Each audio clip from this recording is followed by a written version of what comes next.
Good morning, everyone, and thank you for joining us here. I'm Irene Marchetti, business analyst of GDOData, and it's a pleasure for me and for GDOData today to present the new PL private label and the Food Industry National Observatory, a project created to provide a new reading of the private label within the Italian food production system.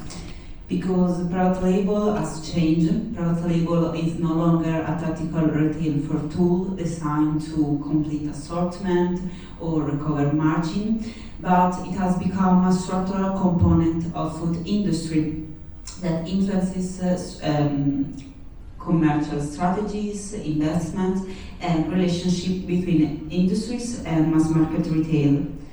But this transformation didn't happen in isolation. Indeed, since 2020, mass market retail had to face all a series of challenges and changes that lead a structural transformation of mass market retail, such as the pandemic in 2020, global logistics crisis, geopolitical tension, inflation, and so on. So mass market retail has changed. The first major change was on the demand side. The pandemic did not only create economic difficulties, but it changed the psychological and value-based dimension of consumer. So consumer has changed, consumers are becoming more selective, they no longer look only at the price, but at perceived value, and put the attention on specific themes such as value, trust, well-being, and quality. In the meanwhile, the supply side was under pressure, and food producers had to deal with higher costs, volatile raw materials, pressure on margin, and they become more conservative in their strategy. At the same time, mass market retail had to respond, had to protect sellout data, maintain competitiveness, defend traffic, and offer credible alternatives to the consumer. So in this context, private label increased its market share and compete on quality, positioning, innovation, and trust. So the distinction between manufacturer brand and private label is gradually become less rigid. So the choice is increasingly driven by perceived value. So what the product offers, how credible it is, how current it is with personal needs, and so on. This doesn't mean that manufacturer brands aren't losing their role. On contrary, brands remain central in many categories, in particular where identity, innovation, origin, and emotional value are the key. But the relationship between brand and private label is changing. So we decided to analyze this context and we created the observatory. We want to answer a very specific question. So what does private label represent and how much does it influences the revenue of Italian companies? To respond this question, we use different types of data. For example, sellout data provided by our partner NielsenIQ. Sellout data tell us what consumers buy. Export data tells us what moves across borders, and financial statements, so how companies performs. But all this type of data taken alone don't explain the real weight of private label. So we decide to use an integrated approach. So we use sellout data, export data, financial statement, but also a direct survey conducted among about 2,000 Italian companies. And companies were asked to provide information on the composition of their revenue, with particular reference to the incidence of private label and to the weight of manufacturing brand, and the role of domestic market and the export. First of all, the data show that the weight of private label tends to grow with industrial scale. So, for example, and reaching its highest relevance in the mid-sized companies. So, mid-sized companies show the highest private label incidence. For smaller companies, private label can represent a complementary channel. On the other hand, for larger companies, private label is used managed more selectively. Another crucial finding concerned exports. So we saw that internationalization grows with company size. So smaller companies remain more concentrated on domestic market, and larger companies are more internationalized. But the most interesting element, we can see the most interesting element when we connect private label and export.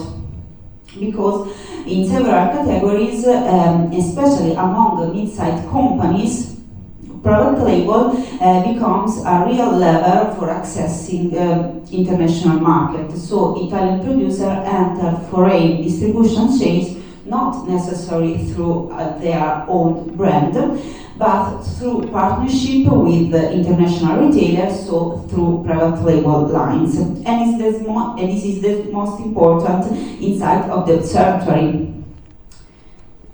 So for the mass market retail, that confirms the strategic power of private label. So private label is no longer a tool to recover margin or complete assortment, but is a tool to build differentiation, to create assortment identity, and develop international commercial projects. For the industry, the picture is more complex, but private label could be a lever for building growth and to lead value. So what we can see today is it isn't the growth of private label itself, but it's the overcoming of the opposition between industrial brand and private label. So understanding this different model is essential for retailers, for industries, for buyers, for category manager and international operators. So this is why we believe that Observatory provides a useful contribution to the market, because it combines industrial data, companies interview, category analysis, consumer market reading, and offering a more complex view of the role of private label in the Italian food system. So, in conclusion, the main message that I would like to share today is that private label has moved beyond its historical tactical role. It's now a structural component of the food industry. So the future will be defined by the ability of companies and retailers to combine the different levels available. And this is the field in which competitiveness will build. And this is the field that Private Label and Food Industry National Observatory by GDOData aims to analyze, to understand, to measure, and to explain it. So this is the aim of our observatory. So if you want to obtain the observatory, you can scan the QR code.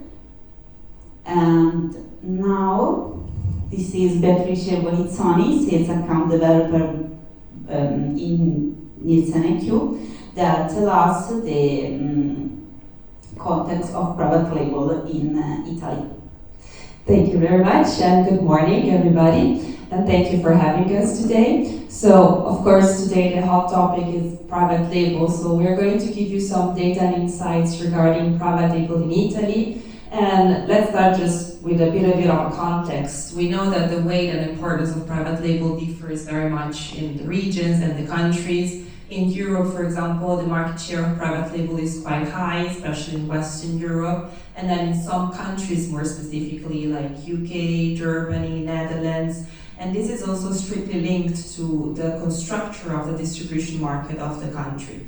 So what about Italy? In Italy, the market share of private label, if we consider omnichannel, so hyper, super, small groceries, discounts, and e-commerce, is around 32%. This percentage is slightly lower if we consider only hyper, super, and small groceries, and it goes down to around 10% for drugstores and e-commerce, because these are channels that are strictly linked to national brands. So in this case, the weight of private label is lower. Exactly the opposite as discounters, where in this case, it's a channel that is by nature more private label driven. So of course, in this case, the weight of private label is way higher, is around 65%. This difference that we have by different channels is also influencing the contribution that national brands and private labels give to the growth of each channel. So for example, if we look at hyper, super, and small groceries, we see that the value contribution given by national brands and private label is quite aligned between the two, and we have a different situation for drugstores and e-commerce, where being more linked to national brands, of course, also the contribution is mainly given by these brands. And on the opposite side, discounts that are more, as we said, private label driven, so of course the contribution value is mainly given by private labels. Of course, this is an average, but within each channel group we have different retailers that have different levels of market share distribution. So for example, we can see that on average, hyper, super, and small groceries have a 23% of market share, but then within this we can find retailers where the share is way higher and some others where it is lower than average.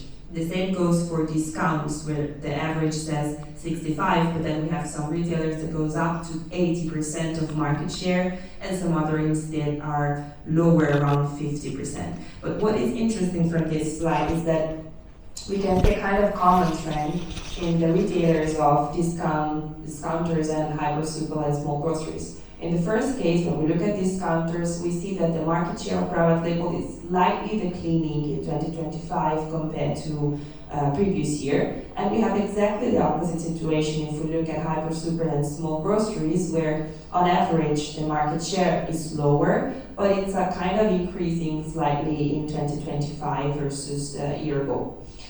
Now, looking into the group of hyper, super, and small groceries, as we said, there has been an increase in value share for private label, but we can see also here that this growth was done mainly at the expenses of smaller players like followers and other brands. Indeed, we can see that leaders remain basically stable in 2025 versus 2024, but the value share of follower and other brands was reduced in 2025, and this difference was basically gained by private labels.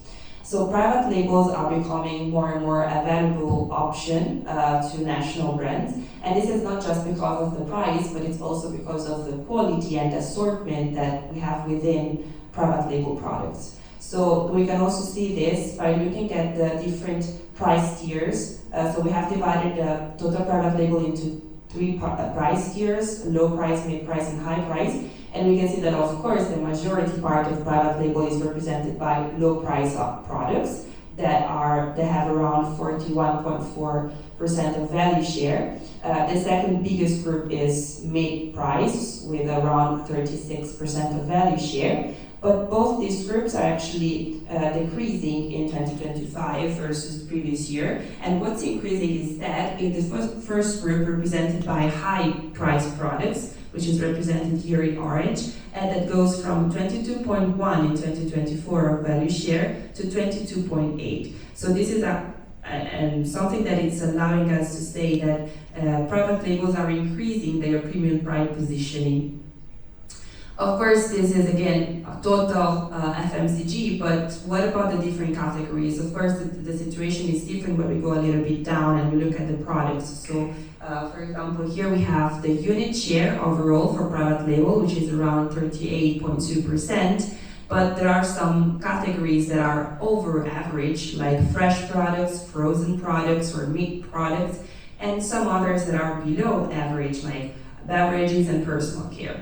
However, basically we can see that for all the categories here listed, we have an increase of the unit share in 2025 versus 2024. So overall, the private label is increasing its presence in all of these categories. Then on the right side of the slide, we can also see within the categories which are the subcategories or segments of products that are increasing the most. And here we can find, for example, in fresh foods, we have the Greek yogurt, eggs, kefir, grana cheese, or functional yogurt. These are all products that actually show an exceptional performance in 2025 overall, so not just about private labels, but there are also products that are strictly linked to the health and wellness wave. That is something that actually characterized consumptions in 2025, in generally speaking. Indeed, if we look at the products that saw the fastest and greatest performance in private label in 2025, we see that most of them are dairy supplements, as we said, Greek yogurt, sweet spreads, functional yogurt, or fresh products. So all of these categories and segments that are linked to the health and wellness trend. Indeed, the basket of healthy products for private label is increasing. Here we can see that private label have already a great market share of around 41%, which is increasing even more, plus 0.6 points. And this is something that is common also to other trends like the lactose-free or even more the whole grain, where the unit share for private label here is around 32.5%, but is increasing very much in 25, plus 2.3 points. So generally speaking, we can say that private labels are for sure following the consumption trends, but they're also enforcing them, and they function as a kind of key enabler that allows an easier accession to, say, healthy products.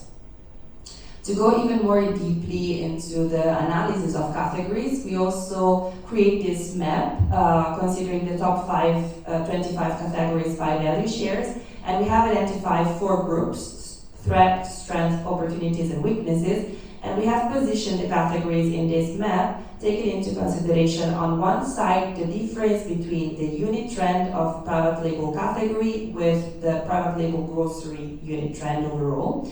And on the other side, we put into comparison the private label category unit contribution share with the private label grocery contribution share. So basically, when we are on the right side of the map, we are looking at those categories where the unit trend was higher than the grocery unit trend. So it means that these categories are overperforming. And when we are on the upside of the map, we are looking at those categories where the unit contribution share is higher than the grocery unit contribution share. So basically, when we look at the strength, we see, for example, fresh cut vegetables, eggs, grana cheese, or dried fruits and nuts. It means that these categories are showing higher performance, so their unit trend is higher than the grocery, and also their contribution share is higher than grocery levels, so than the average. So that's why we are considering these categories as strong categories. On the opposite side, we have the weaknesses. So here we find those categories where the unit trend is lower than the average, so lower than the grocery levels, and also the contribution share, the unit contribution share is lower than the average. So basically, here we find a little bit more weak categories when we talk about private labels. For example, we have the chocolate, extra virgin olive oil, traditional biscuits. Then we have two other groups of categories: opportunities. Well, we have opportunities because it means that there are categories where the trend is positive, is higher than grocery level, but the contribution share is still lower. So we can give a little bit more space to these categories like ground coffee, still water, or cola. And then we have threat categories where the contribution share is high, but in this case the unit trend performance is underperforming if we compare to grocery level. And here we find, for example, cold cuts or toilet paper and even milk. Then we have cross-checked the information looking at private label with consumers. So basically we took our consumer panel data and we identified how the different types of private labels are positioned within the different types of, let's say, household and target groups. So usually with NIQ we consider 3 main groups of, let's say, families. We have families with children under 24 years old, families without children under 24 years old, but where the main buyer is lower than 55. And the last group is say, the more senior families, so families without children under 24 years old, but where the main buyer is higher than 55. And then we have distinguished among these three groups the average, so if the income is above average or below average. So by doing this, we basically identify 6 different clusters. First of all, we can see which is the value share of private label on total grocery for these 6 different clusters. And we see that the highest value share for PL is represented by families with children under 24 years old and with below average income. Here, the percentage of value share for private label is 33%. But it's also interesting to see that actually the cluster where the private label value share grew the most is again with families with children under 24 years old, but those with an income above average, that grew plus 1.2 point in 2025.